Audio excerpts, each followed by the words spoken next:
Hello, and welcome to Becky's House of Sewing. I am Becky. Hello. I am off camera this time, but this is my FlossTube video podcast of all things thread and needle. So thank you for joining me. If you're new here, I usually am in front of the camera, but it's Thursday, June 19th at about 11:30 at night, and I am in no condition to be in front of a camera at the moment. But I've been working on my nutmeg quilt, and I kind of wanted to show you how I store things and do a little show and tell. So this has been a very, very long-term project, and again, this is late at night, so I apologize about the lighting. I know I did this in the heat of the pandemic, so probably late 2020 or 2021, I started this project. It is, camera fail. One moment, please. Okay, let's get back on here. This is, the pattern is called Nutmeg. It is an Australian company called, named Tales of Cloth, and you can see the website right there. And they have so many patterns that I love, and I just wanted to do a scrappy version of this. So I got the acrylic templates, the paper pieces, and they also have an ebook. Let me see if I can navigate to that while I'm on camera. Maybe just go back so you can see all their patterns. God, I just love them all. I don't know what it is about the Australians and New Zealand stitchers, but they do some amazing work. So right here, this ebook right here has a lot of different patterns if you don't want to buy the paper pieces, or if you want to make your own paper pieces. I really like that one too. Gonna have to do that one. Okay, well, I have a long way to go on this one. So I've been wanting to practice my English paper piecing, which is what this pattern is. Because I'm going to be working on repairing a coworker's great-grandmother's quilt that's vintage. It's not antique, but it was not well kept in mostly in an attic, in the elements kind of deal, and it needs some repair. So I wanted to get practicing on my stitches, and this is the project I've been working on. So tonight I wanted to show you kind of how I store things. It's really funny with my fingers. And then the project bag that I keep my progress in, and how I kind of sorted it. And then some of the blocks I've completed, because I've completed about 4 different blocks. So I'm on my way. I need 105, and I think I'm at 16 completed ones. That does not include these 2 here. These have missing pieces, and I know they are somewhere. So I just kicked them out of the whip bag so that I can have them handy when I actually find the pieces. So it's not easy to show the whole thing on video, because I just don't have the setup like that, and this was very spur of the moment. So this is a men's shoebox from the Container Store, which if you are a regular, you know that's where I work. And one thing I just wanted to say is that in all things organizing, you should organize your organization. So you can see I have different bins. I made this little fabric box. I have 2 little boxes here that aren't really in use.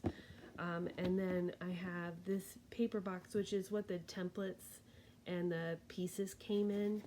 And I have, the extra pieces underneath stored in here. And so I have some things prepped. Here are the diamonds. Here are some of my hexies. I need to make more of the triangles. So there's 3 components to each block. And so this is how I store it. So when I get to a place where I need to make more sets, you'll see in the bag that I have, that I keep it in, what I do is I kind of coordinate my blocks and I clip them together. And so I have several ready for me when I get the inclination to actually stitch them. And if you're not familiar with English paper piecing, this is what it looks like. These are pieces of paper, laser cut, so they help keep the edge. There's many ways to baste on the fabric. This is glue based for this particular type of paper template. I found that it was easier to glue it than it was to baste with thread. So what you do essentially when you get your pieces together is you put and there's lots of ways, there's no wrong way to do it, but you basically whip stitch them together. And there are lots of theories and philosophies on how to do it. I'm a firm believer that if I'm going to put 2 to 4 hours to each block, I don't mind if you see my stitches. And a lot of people will also like to use the same color thread as the fabric, so it kind of hides away. I think that once I get the paper pieces out and I get it quilted, these are going to probably relax into the seams and they're not going to be that bad. But this is my first English paper piece project, and I have definitely improved over time. But one of the great things about English paper piecing is the seams don't matter. They don't have to be exact. They don't have to be a perfect 1/4 inch because they're all folded behind there. So there's a lot of forgiveness in it.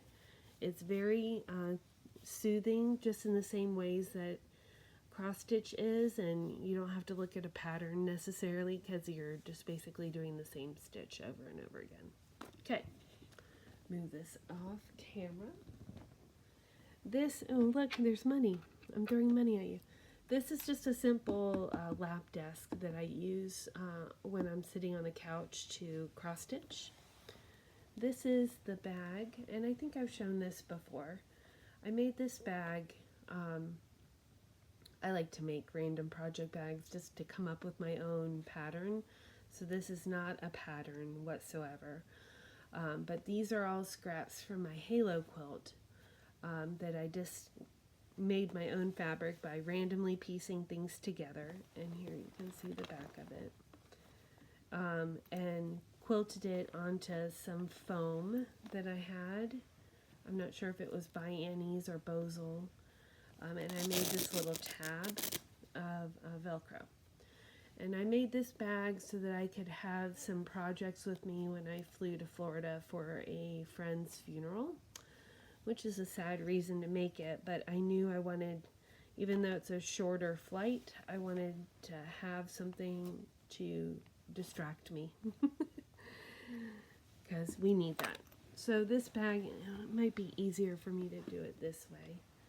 So I have a vinyl zipper pouch here, and this is what I worked on tonight. I had stitched my last kit, and I just made a bunch of these little kits up and threw them in there. Don't you love this bee fabric? Oh, it's one of my favorites. And then I did the same thing with the scraps in this little guy. So I made this little center here. And this has my glasses and fabrics, threader. This is a little dome. If I don't care what kind of stitcher you are, cross stitcher or quilter or English paper piecer, this is the greatest thing. Not only does it make a great noise, it's a ratcheting noise, but you can hold up to 10 threaded needles in there without it getting tangled up, so you can pull a needle out. I have used this for decades now, like 20 years. Love it. It's a Clover product. Run out and get one. These are So Tight magnets, and I really like using them. They help me keep my pieces together.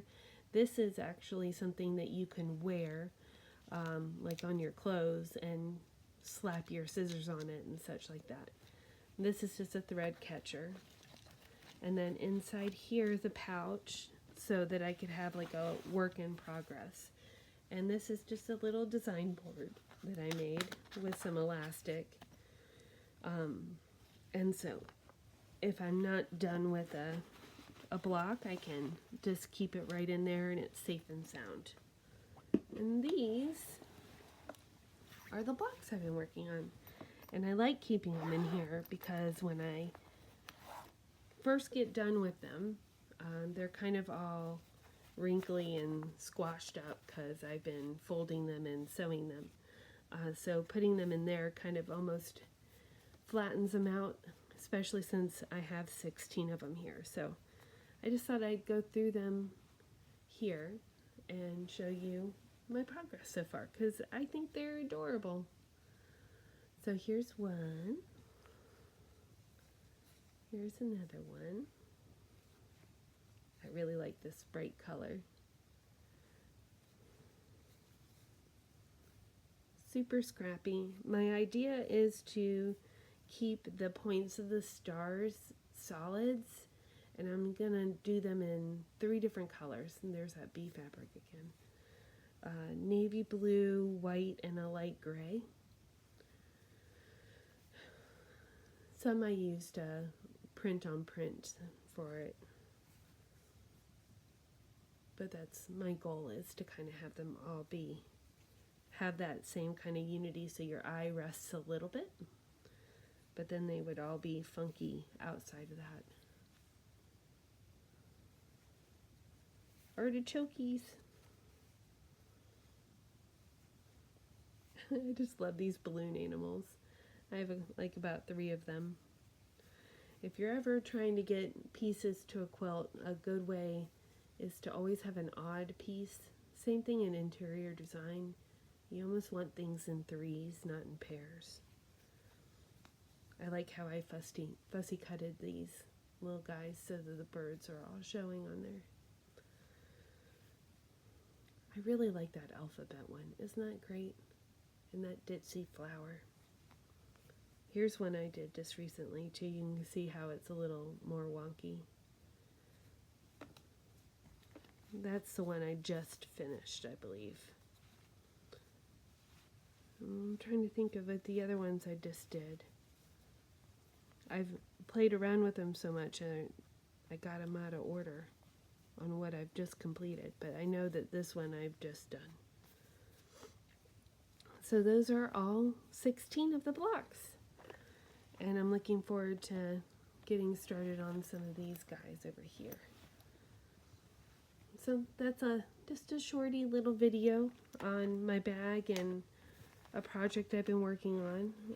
I look forward to showing you more progress and then showing you progress on this beautiful vintage quilt that I'm working on. One other thing I've been putting together, and I've talked about this before too, bring it over here, is my pinwheel quilt that is inspired by the You've Got Mail movie.